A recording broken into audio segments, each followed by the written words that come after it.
care work, so just to give you sort of a sense of what we mean by it, care work meets the physical, psychological, and emotional needs of everyone. I'm sure everyone here has used care work at some point in their lives. It's for adults and children, the old and young, the frail, and able-bodied. So we can think of care work in three ways. First, as direct face-to-face caring activities. So this is childcare, elder care, caring for people with disabilities. The second way as indirect caring or domestic labor activities. So this is, cooking and cleaning and managing the household. And the third is both direct and indirect activities. So this is the ensuring the development and transmission of knowledge, social values, and cultural practices. We can also think of emotional labor as care work. So this is the labor that's involved in sustaining relationships within families, friends, and colleagues, neighbors, and the larger community. So all of these are different ways in which to think of care work. So the care economy is essentially the sum of these activities, paid and unpaid. And what the pandemic has taught us, and I don't want to sound cliche, but what it's taught us is that care work essentially props up our entire world, the rest of our economy as well. It's essential. So a couple of things that I've learned about care work over the years is that demand for care is just going to grow. As our population ages, as the working population becomes smaller, and as more women enter the paid workforce, we're going to need more care. We also know care work is gendered and racialized because so many women work in care work, because so many of them are Black, newcomer, migrant, and other racialized women. It's devalued, it's underpaid. We also know that the working conditions for care work are not great, so we don't have a supply. And so if demand is going up and people don't want to work in it, we have quite the issue there. The other piece is around technology. So we've been talking about the future of work for quite some time now, and actually care work is not going to get eradicated by technology. AI is not going to come, do your personal support work. So how do we think about that when we're thinking about tools of recovery? And the last piece is around profit in care. We've been watching what's been happening in terms of privatization of care work, and at ONN, what we're actually really interested in is not your mom and pop shops who deliver childcare or elder care, but really thinking about the financialization of care work and how profits are made from care work, from scaling down workers' rights or scaling down quality. So with that, I wanted to turn it to our panelists today. So I'm going to start with a fun icebreaker before we go into our questions. Both of you are advocates. So I'll start with you, Erin. Which celebrity would you bring to a government meeting to change their mind? Pamela, I love this question. And I have to say that my first answer off the top of my head was Godzilla. And my thought was that he'd have to wear a tie, and he's probably too big to fit into Queen's Park, so he'd have to peer through the windows. And I think Godzilla struck me because he's kind of powerful, and ECEs, so early childhood educators, as a whole, don't feel powerful. They don't feel that they have the power to make the change they need. And I think if anybody in the world could make Godzilla use his words and be pro-social, it would be ECEs. So Godzilla, and I'm sticking with it. That's awesome. And how about you, Tyler? Who would you bring? I actually wouldn't bring a celebrity. Okay. I think, I'm thinking about a PSW named Christine Mandagarian, who put her life on the line in 2020 and wasn't afforded a sick day to go home and relax and take care of herself, and died on the job. 2 weeks from now, she would have been celebrating her 57th birthday. And so I bring Christine there to, oh, there we go, okay. I'm just so focused right now. So I bring Christine there to talk to the government about and ask the question why they allowed a private corporation like Sienna to cut corners and kill hundreds of residents in that nursing home and other healthcare workers in Ontario. That's what I do. I bring Christine Mandagarian with me. Okay. Thank you. And, as we jump into our questions, I know there's some, real-time stuff happening. What we're talking about is not in a vacuum. We have a child care agreement. We have outbreaks happening in long-term care homes right now. So it's a very real conversation to have. And I'll start with Tyler. So the pandemic has really changed the narrative around care work globally and even here in Canada. Have you seen the same change happen with Just Transition or any other movements you're involved with? Any thoughts on that? Well, first, maybe let me just raise up the fact that healthcare workers are still going through a serious pandemic right now as we enjoy the luxury of being here today. I just want to raise that up first off. So they're not going through a transition. They're not thinking about that. They're trying to get from day to day. And so that word transition is a bit triggering for me, to be honest with you. Secondly, I think it's important to ground ourselves with the idea that care work is skilled work. And skilled work should be well-paid work. Care work consists of things that you mentioned in your opening statement: elder care, child care, and home care. And it's care work that enables the economic work. And so I think it's important that we understand that there is no economy without the care economy. And I think we know this because when schools and child care centers were forced to shut down and close down, mothers and fathers weren't able to go to their jobs, right? And so I think it's important that we sort of ground ourselves in the idea that, one, care work is skilled work, but care work is the thing that enables the economic work.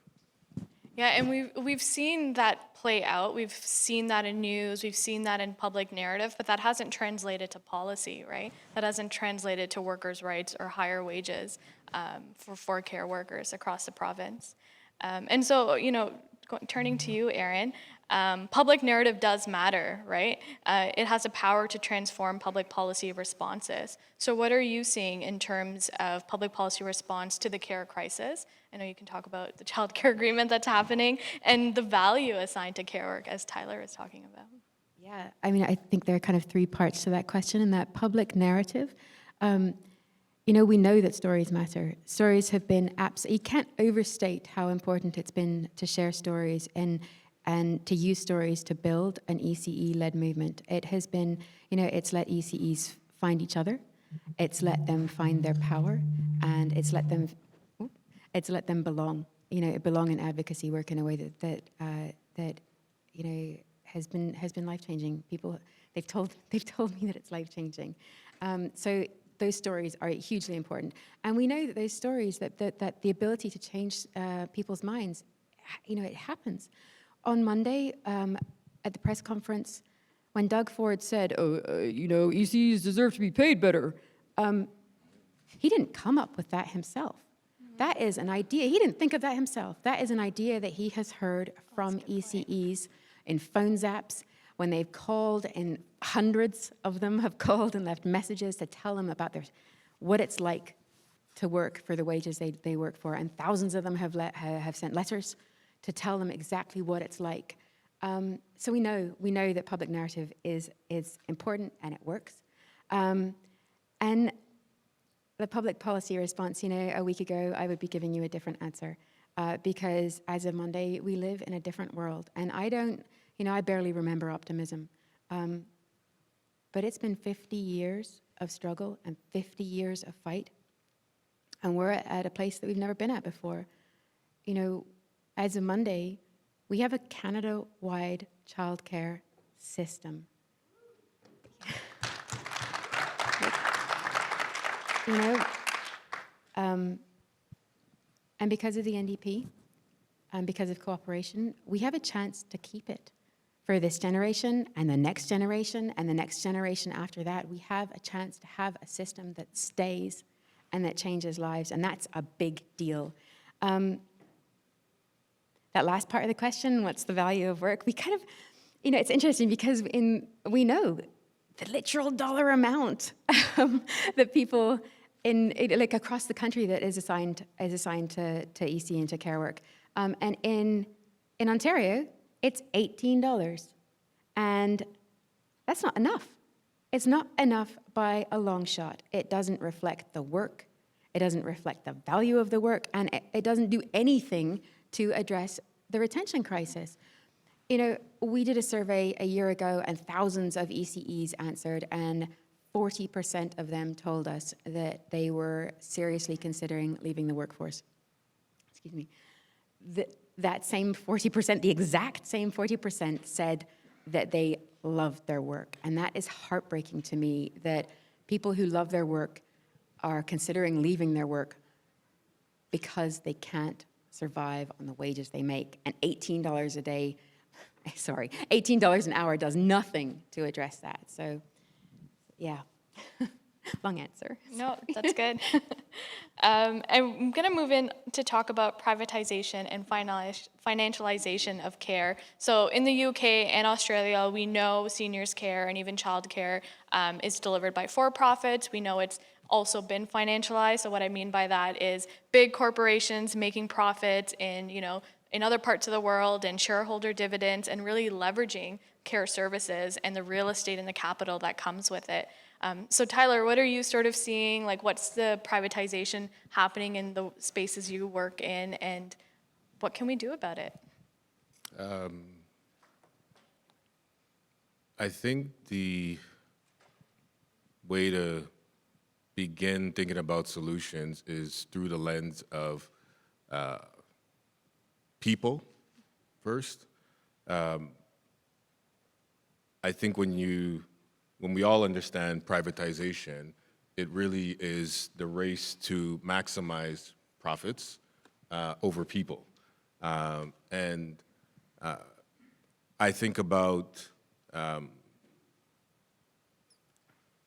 Christine Mandegarian, Sharon Roberts, Arlene Reed, Maureen Ambersley, who was a nurse who died last year, just about over a year ago. And I think about them as humans who have been treated like commodities. And I think if we are going to make any meaningful change, we need to view these care workers as humans first. And the solutions should be human-focused. Groups like Chartwell, Extended Care, Sienna, those are groups that are deteriorating our healthcare system right in front of us. Like, they have been enabled and empowered by our governments to suck out millions and millions of dollars that they give to shareholders, not to frontline care, not to care workers, to shareholders.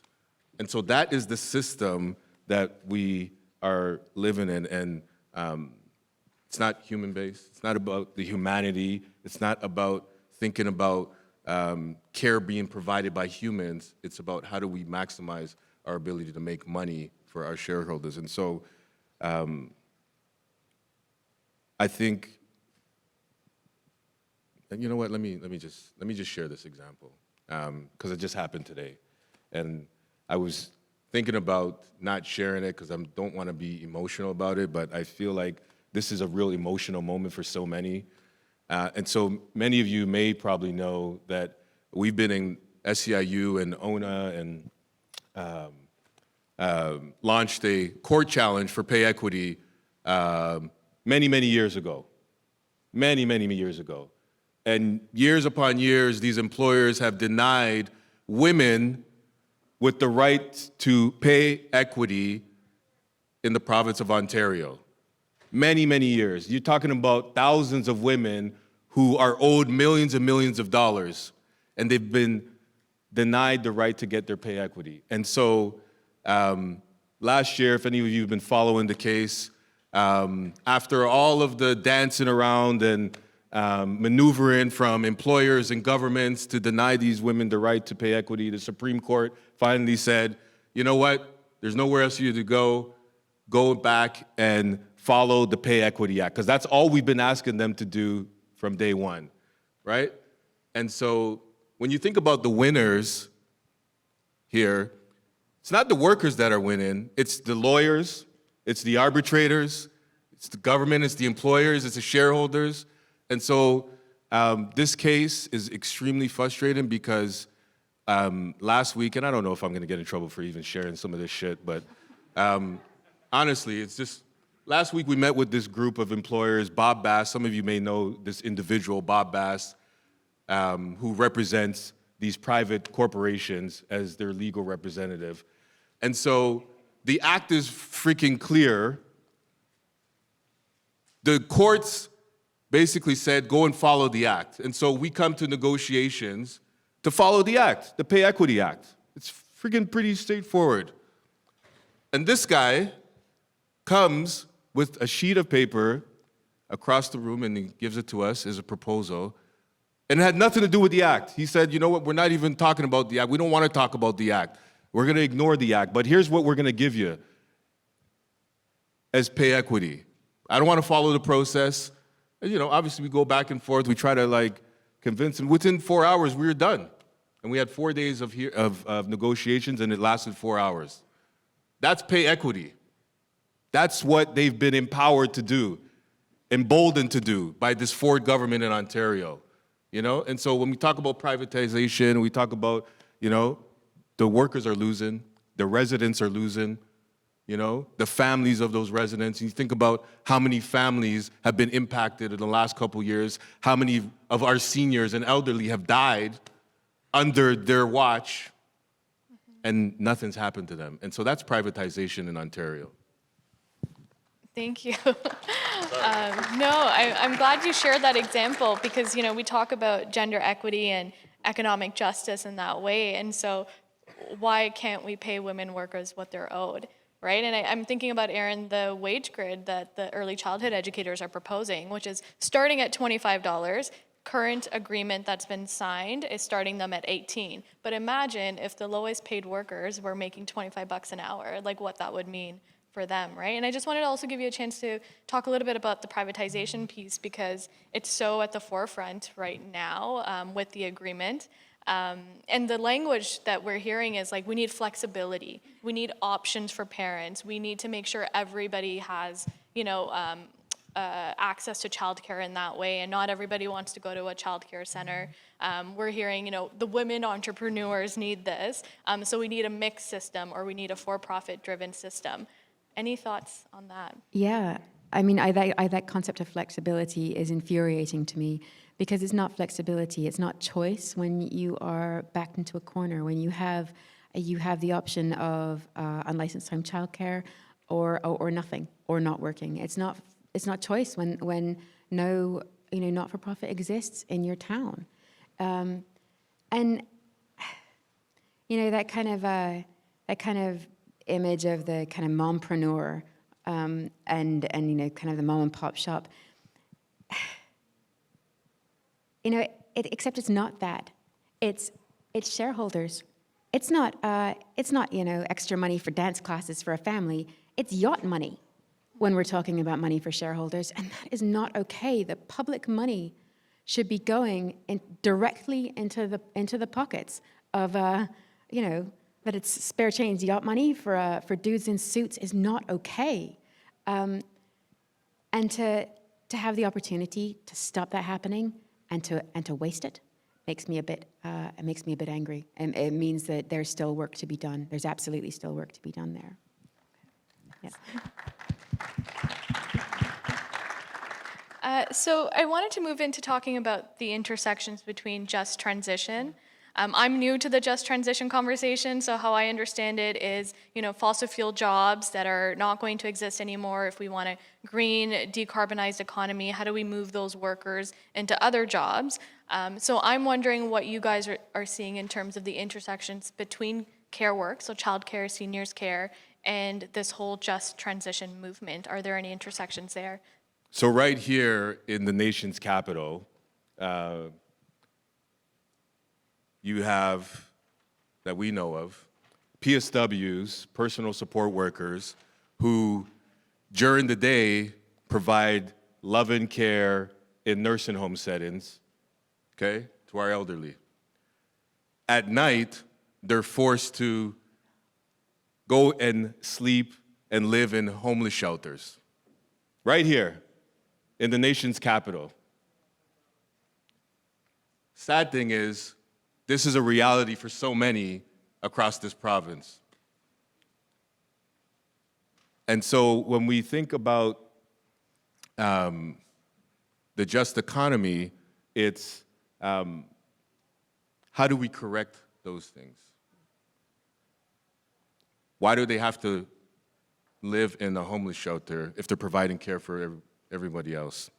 It's because they're low paid, they have economic insecurity, they don't have the means because they're not being paid enough to provide a sense of security for themselves and their families. And so I think that's what we're seeing.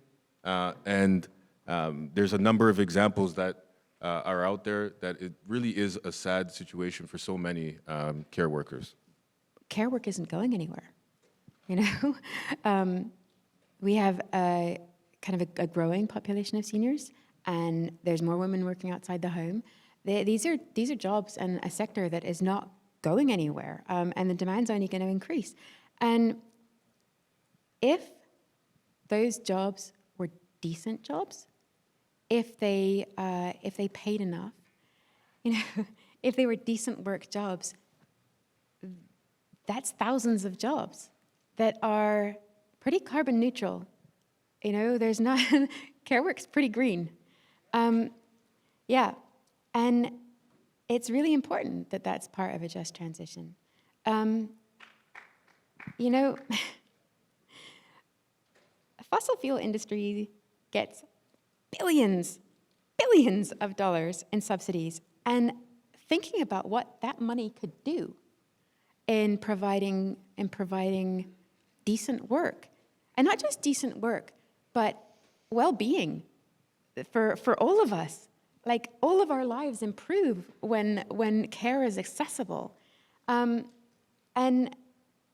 you know, building a system, taking that money directly and building a system with it is, like, it feels like the way forward. And it feels like the way forward because, you know, specifically in ECE work, ECEs are already dealing with the effects of the climate crisis.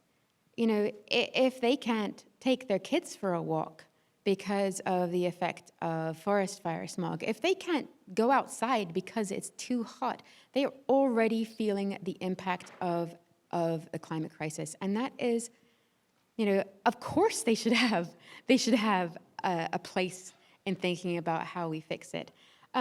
They're also, you know, with the pedagogy that they have the ability to create a generation and create conditions for a generation of citizens who care enough about the world to fix it.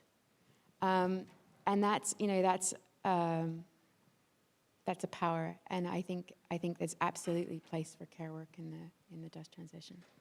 Yeah, and that's kind of what was coming up for me too. You know, we have workers who are losing jobs, and we have an industry or an economy that needs people.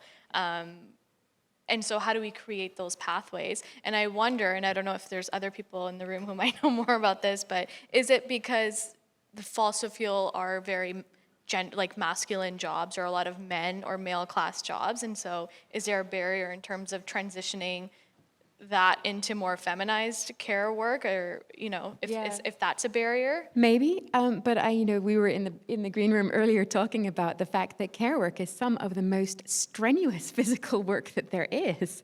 I have never ever felt more tired or worked harder than I did when I was working in a long-term care facility. It is incredibly physically strenuous work. So the idea that that, you know, bros in hard hats have it worse is not laughable to me, but I don't buy it. And I think, yes, a lot of it is to do with the value that we place on women's labor, and that we place on kind of, you know, women's physical labor, or what we're supposed to do with our bodies. I don't know if I'm articulating that well. I mean, I'll just add, when I think about the pay equity example I was given earlier, well, let me take a step back. Who's delivering the care? So you've got women predominantly, you've got immigrants predominantly, and you've got people of color, right? So I think we all sort of understand that. And when I look on the other side of the table last week, who was there? Right? Bob Bass, the old white guy, with 7 other old white guys. That's the picture. So I don't think we need to think hard and long about what's really going on here. And so I guess the other thing I want to add was that we don't need more data, right? The data's freaking clear. We just need some action, right? It's pretty straightforward. Like, fucking analyzing this thing every year, every day, every other, you know, it's like, you don't need no more analysis. Let's get to the action. And so I think, I just wanted to throw that in there, you know? Yeah. And as you both are talking, the other thing that comes up for me is also when we're thinking about like green jobs or the green economy, how many of those are also like male class or masculinized jobs, right, that are supposed to be high paying? So how do we really think about women in this whole just transition process, right? And how care economy could sort of be that bridge, right? Yeah. So solutions, or, you know, we're sick of the data and the research. We need to figure out how to make this happen. So I do like researchers though, so don't. I have a respect for researchers, so yeah. Yeah. So just want to hear from both of you around, you know, how do we raise the value of care work and the care economy, as we've been talking about its tangible impact on communities and people who work in it and the quality of care. What are some solutions to raise the value? What are some policy solutions, if you have any thoughts around that? And how do we build the pipeline into care work from jobs that are, you know, being eradicated? I guess, when we talk about building a just economy, incredibly important. But I think care work has the potential to build a just world, and have a just economy as kind of an added bonus. And like care work now, for ECs, and I'm thinking about ECs particularly, but I know the same is true of PSWs, that their work builds worlds. For ECEs, the relationships that they have with children and with families, and the opportunities that they offer to children literally create the experiences that shape their worlds. Not their worlds in the future, their worlds now. The world as they're experiencing it now. And I can't think of anything more valuable than that. ECs, when you ask them to think about the value of their work, they don't think of themselves as, sustaining the economy so women can go to work. That's what, it's a bonus. What they think of themselves as doing as creating pedagogically rich spaces where children and families come in safety, to try and to question and to be and to belong. And that work is extraordinarily valuable. And making sure that the world can see the value of that work makes more sense to me to transitioning us to a just economy. But also the communities that ECEs build and that PSWs build, that if we're talking about what that looks like, what it looks like in a just world, then it means that everybody can access those communities. It means that Indigenous folks can build those communities with care. And it means that Francophone folks have communities that are built with care. And it means that we have a workforce who is, articulate and practiced in what it takes to decolonize spaces and to create spaces where and that aren't just inclusive, but that deal with anti-Black racism as it needs to be dealt with, and they're trained to do that as in pre-service.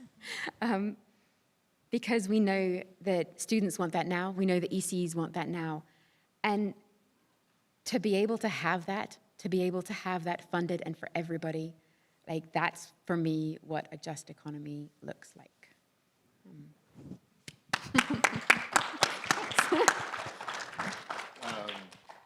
For me, it's organizing.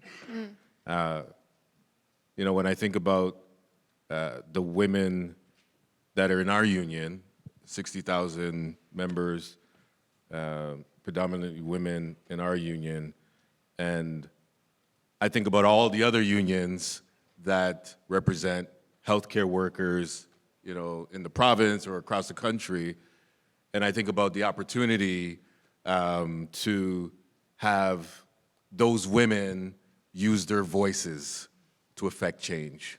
I think that's where, and I'm speaking to the union folks in the room, whether you believe in it or not, the opportunity is in our membership. The opportunity is empowering and training and developing women to step into leadership roles, to step into spaces where they are confident and comfortable to speak their truth, right? And I think if we could begin to do more of that, I think that's where the transformation happens. And so, you know, we're not perfect. You know, we're not perfect. I think we've come a long way as a union. We're led by a powerful woman, Charlene Stewart. And so I just think it's going to take, you know, unions to really think about how they're empowering unions in healthcare, talking about the care economy here, how they're empowering their women healthcare workers to step into space that they have not been, you know what, maybe I'll just say it the way I want to say it. They've been oppressed. We've been oppressing women far too freaking long, and it's time that we give them the opportunity that they deserve and they need to have their voices heard from elected officials and the employers. And so for me, it's about organizing and doing the right thing, and some things that we should have been doing for a long time. I think when we think of solutions, we jump right away to what's the policy piece? What do we advocate for? What do we get, you know, government to listen to and to implement? But all of that starts with organizing. Like I know, you know, childcare workforce has been doing amazing organizing for the past 2 years, and we would not have an agreement in Ontario or Canada if it wasn't for them, right? And PSWs have been organizing, and home care workers have been organizing. What's your biggest lesson from organizing, or like a sweet story, or you know, something where you really saw like power is in community versus power is in government when it came to organizing? I think, Erin, you sort of alluded to this in the beginning around, you know, Ford did not get that idea on his own, but it came from organizing, right? Yeah, I think for me, it's actually individuals, and I know that there are thousands of people who have done incredible work over the last 2 years, and I've kind of seen it. I've seen the kind of groundswell, but you know, the people who I know individually, who I am rooting so hard for, who are taking, you know, doing press conferences and who are speaking their truth and being outraged. One of my favorite people, Patricia, who I met as an ECE student, there was a moment where they played a clip of an interview that she did to Stephen Lecce, and she said, $18 an hour is a slap in the face. And his kind of uncomfortable squirming and stuttering afterwards, it gave me life. It did my heart good. And the reason that Patricia could give that interview, could be out there speaking her power, is because of organizing, because of the work that Lindsay McDonald and Bernice McLeod Cipriani have done in the last few years, and Alana Powell, making the conditions where organizing individuals and bringing everybody together and bringing their stories and giving them a place to belong, that's the outcome. Stephen Lecce squirming was the outcome, the direct outcome of that, and it felt so good to me. And Tyler, we were talking about organizing just, before we were up here, and how it's hard. It's so hard to do that with personal support workers, home care workers whose schedules are, all over the place. So where have you seen opportunity or overcoming those barriers? Or if you had a magic wand, what would you want to do with organizing?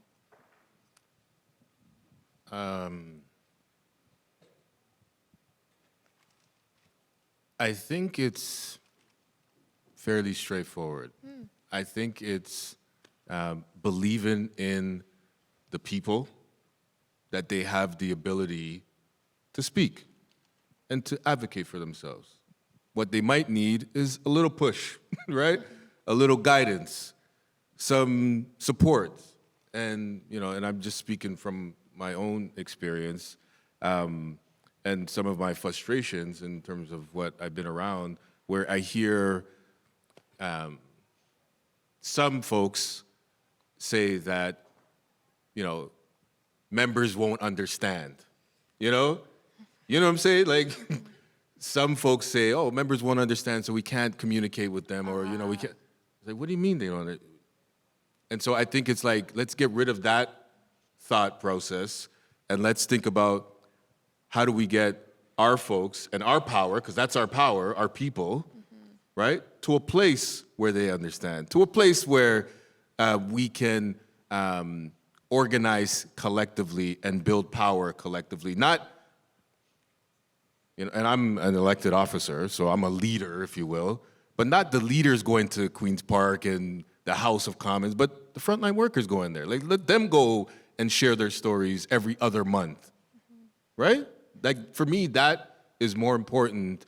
And even being up here, I'll be honest with you, like, being up here is tough for me, right? I mean, I was telling some of the members in our union that, hey, I'm going to do this thing. I was telling you about it. I put it on Facebook. I said, what do you want me to say? Like, what do you want me to tell folks, right? So being up here for me is hard, because it shouldn't be me up here.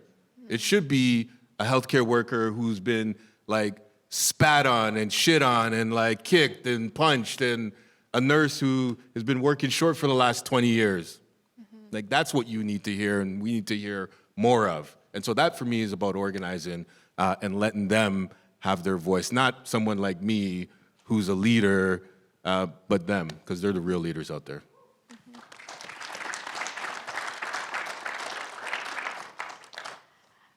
So I'm going to end with another fun question. So imagine it's 2031, and all your advocacy work has paid off, and you've made a difference. So describe to us what the world looks like. We'll give them a moment, because it is. Well, I get everything I want. So I've got something written. Yeah, here, you got if that's something. Okay, Yeah, cool. let me go to my script here, because I've been going off script all day. So hopefully it's been helpful for folks to hear some of the passion and energy, because it's hard for healthcare workers right now. And I don't know who's in the room in terms of if you represent healthcare workers or if you know a healthcare worker. It is a tough go for many of them right now. I'm thinking about the home care workers who are making like $15 an hour. $15 an hour. That's what we're out there fighting for. And so, it's tough. And so I wrote down, care work is treated as skilled work, and the givers of care are respected, protected, and paid appropriately. That's kind of the vision of the world that I hope we can get to one day. I think we're at an interesting moment in our healthcare system. I think we're at an interesting moment in the country in general. But I think as it relates to care work, I think the opportunity really lies in how much we value and appreciate the work that they do as humans first, before anything else. That's awesome. And we can see the direct line to the impact on community, right? Like well-paid care workers, valued care workers are able to provide the best care that communities deserve, right? And without that, community loses out on high quality, accessible care. Erin? Yeah, I mean, the idea of communities being sustained, we know how important individually access to childcare is life-changing. And imagining expanding that out exponentially so that everybody has it when they need it, and what does it look like for communities to have safe, culturally responsive care? I almost don't even have that much, it's hard to envision that kind of optimistic and beautiful and exciting scenario. I know of an ECE who works in the center where she was a toddler. And she's able to do that because she has a well-paying ECE job. They're out there. They're possible. And she brings her mom and her grandma in to her preschool class. So there's extra Grammys around. And that's amazing. But people who can't stay in their communities, people who can't stay in the work, when you can only spend 4 years or 5 years before you're out, before you can't sustain yourself on the wages that you make, they lose that connection with their community. 4 years of knowledge with the community just disappears. People who could stay in their communities, who could work and build their communities over a lifetime, that knowledge and that kind of depth of knowledge about how a community is, having the potential for ECEs to do that, I like nothing less than world changing. And yeah. No, I love those answers. Can I just add something? This is my final comment, I promise. If you're a healthcare union or you represent healthcare workers here, it's important to note that while we have issues like wages and standards, I think the most important part of what we need to do as a collective, as unions, is to rebuild what people see as unions. There has been deep division, intentional division, that has disrupted how workers in healthcare view their unions and their ability to represent them as a union. And so I think if you're a union out here that represents healthcare workers, I want you to think about that. Yes, we're fighting Bill 124. Yes, we're fighting all of these things that the Ford government has done. But for me, how are we rebuilding our members as a unit, not as an individuals? Because that's what Ford has done. Ford has divided healthcare workers by giving them, they gave the nurses a little thing the other day. They gave PSWs, or they're going to give them something. Well, what about recreation? What about dietary? What about the medical folks that work in hospitals? What about and so there's this division that is occurring in our unions. And I just want folks to pay attention to that because we really have to rebuild what it means to be in a union in this moment. And so I just wanted to share that because that's kind of what's driving me and my emotions these days. No, thank you. Thank you both, for sharing your insights, sharing your stories from the front lines and folks that you've worked with. I know you've left me with a lot to think about, and I hope the audience has been left with things to think about as well. And I wanted to take a chance to answer that 2031 question too, right? What do I think, if all the advocacy worked out, what would happen? And I think about would gender-based violence go down, right? Because women have more economic justice and are making more money and can make financial decisions. Would people be happier because there's care and nurture and support available and accessible and it's high quality? Would poverty go down, right? If people were working together and living together and our norm was to care for each other and the relational work, what would that mean for reconciliation, right? What would that mean for supporting the vulnerable in our communities? That would just be a norm. We wouldn't be having these conversations. So yeah, thank you so much for sharing your insights. And it's 4:55, so everybody gets 5 minutes back on a very long day. Thank you so much for joining us, and have a lovely rest of your summit.